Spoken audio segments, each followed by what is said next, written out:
കേരളത്തിൽ മതേതരത്വ ബോധത്തോടുകൂടി ആളുകൾ ജീവിക്കുന്നുണ്ടെന്നും വിശ്വാസങ്ങൾ അത് കേവലം വ്യക്തിവിശ്വാസങ്ങൾ മാത്രമാണെന്നും അതിനൊക്കെ അപ്പുറത്തേക്ക് രണ്ടുപേർ തമ്മിൽ പ്രണയിച്ചാൽ മറ്റൊരു കാര്യത്തിനും അവരെ പിരിക്കാൻ കഴിയില്ല. ഏതെങ്കിലും തരത്തിൽ അത്തരത്തിലുള്ള സാമൂഹിക പ്രശ്നങ്ങൾക്ക് അവരെ പിരിക്കാൻ കഴിയില്ല എന്നൊക്കെയുള്ള കാര്യങ്ങൾ അടയാളപ്പെടുത്തുന്ന ഒരു ചിത്രമായി കൂടി ഇത് മാറുന്നുണ്ട് എന്നുള്ളതാണ് ഏറ്റവും പ്രധാനപ്പെട്ട കാര്യം. അതിന് ഭാഗമായി മൊണാലിസ ഭോസ്ല എന്ന് പറയപ്പെടുന്ന ഇൻഡോർ സ്വദേശിയും അതേപോലെ മഹാരാഷ്ട്ര സ്വദേശിയായിട്ടുള്ള ഫർമാൻ ഖാൻ ഇരുവരും തമ്മിൽ 1.5 വർഷം മുൻപാണ് സമൂഹ മാധ്യമങ്ങളിലൂടെ പരിചയപ്പെടുകയും പ്രണയത്തിലാവുകയും ചെയ്യുന്നത്. അതിനുശേഷം മൊണാലിസ ഭോസ്ലയുടെ കുടുംബത്തിലായിരുന്നു ഏറ്റവും കൂടുതൽ എതിർപ്പുണ്ടായിരുന്ന. എതിർപ്പ് അങ്ങനെ നിലനിൽക്കുമ്പോൾ തന്നെയാണ് സിനിമാ ചിത്രീകരണത്തിന്റെ ഭാഗമായി മൊണാലിസ ഭോസ്ലെ കേരളത്തിലേക്ക് കൊച്ചിയിലേക്ക് എത്തുന്നത്. കൊച്ചിയിൽ വെച്ചാണ് ഇവർ വീണ്ടും പിതാവുമായി പ്രശ്നമുണ്ടാവുകയും അതിനുശേഷം ട്രെയിൻ മാർഗം ഇപ്പോൾ ആ വിവാഹം നടക്കുകയാണ്. പക്ഷേ കേരളത്തിന്റെ ചരിത്രത്തിൽ കേരളം ഇങ്ങനെയൊക്കെയാണ് എന്ന് അടയാളപ്പെടുത്തുന്ന വളരെ പ്രധാനപ്പെട്ട ഒരു കാഴ്ച, വളരെ പ്രധാനപ്പെട്ട ഒരു വിഷ്വലായി അത് മാറുന്നുണ്ട്. അത് കേവലം രണ്ട് വ്യക്തികൾ പ്രണയത്തിന്റെ പേരിൽ ഒന്നിക്കുന്നതിനപ്പുറത്തേക്ക് കേരളത്തെ അടയാളപ്പെടുത്തിയത് ഇങ്ങനെയല്ല, നിങ്ങൾ കണ്ട കേരളമല്ല ഇതെന്നും മറ്റ് വിശ്വാസങ്ങൾക്കൊക്കെ അപ്പുറത്തേക്ക് രണ്ടുപേർക്ക് തീവ്രമായ പ്രണയമുണ്ടെങ്കിൽ അതിന്റെ പേരിൽ ഒന്നിക്കാൻ കഴിയും. അത്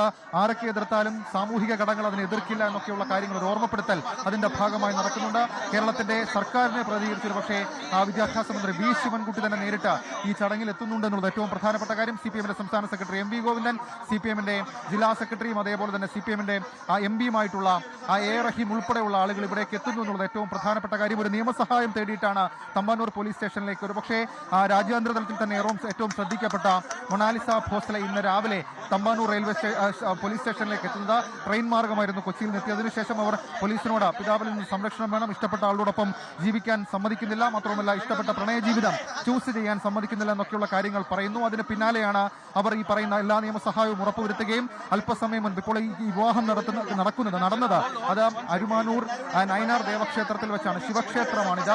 ശ്രീനാരായണ ഗുരുവിന്റെ പ്രതിഷ്ഠ, അതിനപ്പുറത്തേക്ക് ശ്രീനാരായണ ഗുരു മുന്നോട്ട് ഉയർത്തിയ നവോത്ഥാന ചിന്തകളടക്കമുള്ള കാര്യങ്ങളുള്ള ഒരു ക്ഷേത്രത്തിൽ വെച്ച ഒരു മുസ്ലിം യുവാവ്, ഫർമാൻ ഖാൻ എന്ന മുസ്ലിം യുവാവ് ഈ പറയുന്ന വിശ്വാസത്തിന്റെ ഭാഗമായി അല്ലെങ്കിൽ അവരുടെ പ്രണയമടക്കം ഒരു ഘട്ടത്തിൽ തടസ്സപ്പെട്ട ഒരു സമയത്ത് അവർ സഹായം തേടിയെത്തിയത് കേരളത്തിലാണ്. കേരളത്തിൽ അവർക്ക് കേരളത്തിൽ അവർ ഒന്നിക്കുകയാണ്, കേരളത്തിന്റെ മണ്ണിൽ അവർ ഒന്നിക്കുന്നുണ്ട്. അതിനൊക്കെ അപ്പുറത്തേക്ക് കേരളത്തിന്റെ നവോത്ഥാന പ്രസ്ഥാനങ്ങൾക്ക് ഏറ്റവും കരുത്തു പകർന്ന ശ്രീനാരായണ ഗുരുവിന്റെ പ്രതിഷ്ഠ കൊണ്ട് ഈ പറയുന്ന ശ്രദ്ധേയമായിട്ടുള്ള ഒരു ക്ഷേത്രത്തിൽ വെച്ച് അവർ ഒന്നിക്കുന്നു, ആ മണ്ണിൽ വെച്ച് അവർ ഒന്നിക്കുന്നു എന്നുള്ളത് നമ്മുടെ നവോത്ഥാന ചരിത്രത്തിൽ, സാമൂഹിക പുരോഗമന ചരിത്രത്തിലടക്കം വലിയ തരത്തിൽ ശ്രദ്ധ നേടുന്ന ഒരു കാര്യമായി മാറുകയും ചെയ്യുന്നുണ്ട്. എന്തായാലും അവരുടെ പ്രതികരണം അടക്കമുള്ള കാര്യങ്ങൾ നമുക്ക് പ്രതീക്ഷിക്കാം. അല്പസമയം മുൻപ് താലികെട്ട് നടന്നു. അതിനുശേഷം ഇപ്പോൾ ഈ പ്രതിഷ്ഠയെ വലം വെക്കുകയാണ്. പിന്നാലെ ആയിരിക്കും അവർ ഈ പറയുന്ന പുറത്തേക്ക് വന്ന ഇക്കാര്യത്തിൽ ഒരു വിശദമായ പ്രതികരണം അവരുടെ ഭാഗത്ത് നിന്നുണ്ടാവുക എന്നുള്ളതാണ് ഏറ്റവും പ്രധാനപ്പെട്ട കാര്യം. ഏതായാലും കേരളം മറ്റൊരു മാതൃക കൂടി തീർക്കുകയാണ്. കേരളത്തെ സംബന്ധിച്ച് കേരളം ഇതുവരെ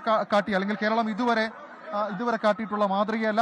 ലോകത്തെവിടെയായാലും ഏത് സമയത്തും 24 വാർത്തകളും ഓഗ്മെന്റഡ് റിയാലിറ്റി പാക്കേജുകളും എക്സ്പ്ലെയിനറുകളും വിശദമായി കാണാൻ ഞങ്ങളുടെ യൂട്യൂബ് ചാനൽ നിങ്ങൾക്ക് സബ്സ്ക്രൈബ് ചെയ്യാം.